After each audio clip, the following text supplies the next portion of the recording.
by the way, like, first of all, what's scripture? Like, let's define these terms. You said scripture. What is scripture according to Quran? What is scripture according to you? It could differ. Why when it comes to Islam we got to jump through all these hoops? These are not hoops. Like, what you define as scriptures, like what they are. See, if I were arguing against a Jew who practiced Judaism, we wouldn't be talking about, well, what does the word scripture mean?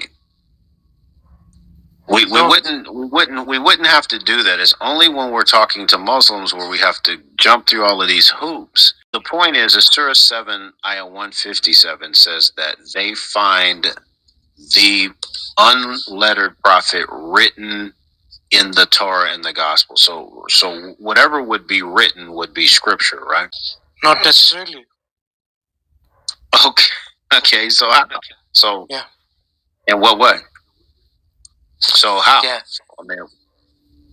So, like, that verse is saying, whatever Torah and Injeel they have, in that, whatever they have, like whatever they call Torah, whatever they call Injeel, in there you'll find mention of Muhammad. Now, what scripture? Like, what scripture is revealed? Like, into the Torah and Injeel, like, they could have added stuff, and they could have, like, wrong conception of what Torah and Injeel is. But it like, those other things, like, they could be one actual conception of what scripture is. Their conception of scripture could be distorted. Like, for example, like, from my paradigm, you believe the biographies, the Greco-Roman biographies, these 4 Gospels. Everything in there is scripture. You believe that even the writings of Paul, the DMs of Paul, they're scripture. From your paradigm, like, from my paradigm, they're not scripture. Like, I would say from Quranic paradigm, from Quran's own perspective, let's make Quran a person. Injeel is scripture, like what is revealed to Jesus, some premeditated, revealed, inspired stuff. That's scripture, not biographical stuff in there. That's not scripture. Yeah, but one of the reasons why you have criteria in academia is to eliminate biases. So there shouldn't be a Quran, Islamic perspective and a Christian perspective. That's what academia does. It eliminates that and just allows people to be dispassionate and objective about information.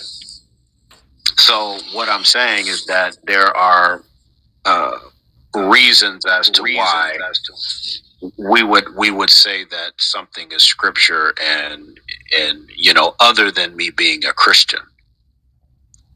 So if I say I believe that something is scripture, it's not because I'm a Christian that I believe it's scripture.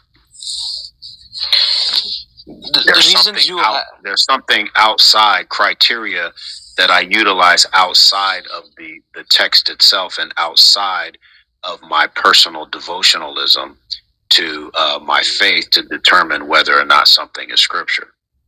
Mm-hmm. That criteria isn't objective. That's why even Catholics and Protestants and you guys, Jews, all of you disagree on Tanakh, like the Old Testament canon. Catholics, Protestant, Jews, you disagree. You all disagree. Okay, but that's fine. But you believe. I'm willing to go with what you believe. Yeah. Okay.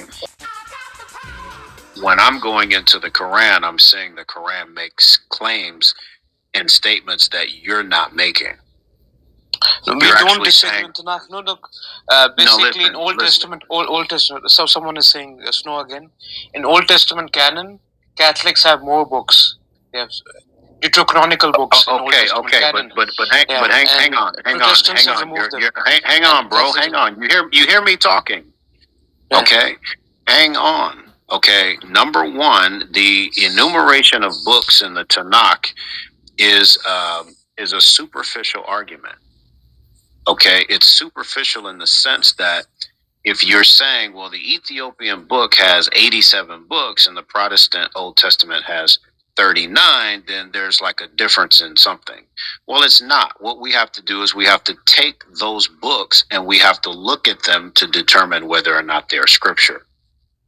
You just making the claim that your claim that they added the Apocrypha The Catholics added the Apocrypha, and they did that at the Council of Trent, which was just a little over 500 years ago.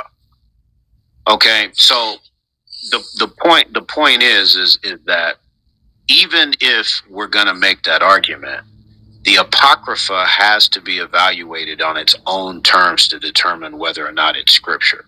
I'm not going to say, because I'm a Catholic, therefore the Apocrypha is inspired by God and it was revealed by him.